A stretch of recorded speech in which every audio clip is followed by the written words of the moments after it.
Il veille à l'harmonie de la place de la Concorde, l'hôtel de la Marine. Les Français pourront bientôt visiter ce monument de leur histoire. Construit avant la Révolution pour servir de garde-meuble de la couronne, il a aussi abrité ses joyaux, au point d'aiguiser l'appétit des pillards un certain 11 septembre 1792, comme en témoigne une trace d'effraction sur le volet, soi-disant d'époque. Ils sont donc rentrés dans cette pièce. Ils sont d'ailleurs revenus à plusieurs reprises dans la semaine, puisque le bâtiment était sous scellé de l'autre côté.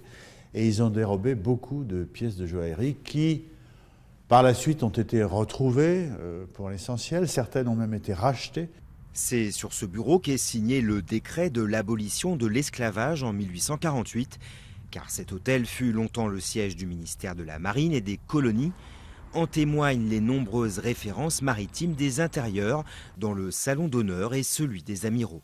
C'est ici qu'en 1836, Louis-Philippe s'est installé pour assister à l'érection de l'obélisque. Plus récemment, à l'occasion des festivités du bicentenaire de la Révolution, le président de la République, François Mitterrand, a accueilli dans ses pièces et sur le balcon tous les chefs d'État étrangers qui étaient invités.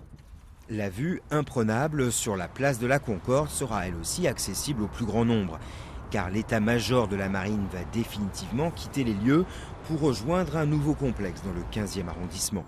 Le Louvre a reçu comme mission de définir un projet de musée. La commission de réflexion sur l'avenir du site, présidée par Valéry Giscard d'Estaing, a écarté le projet de reprise présenté par un homme d'affaires et des mécènes. Quand on vend à des mécènes, c'est plus des mécènes, c'est des acheteurs à ce moment-là.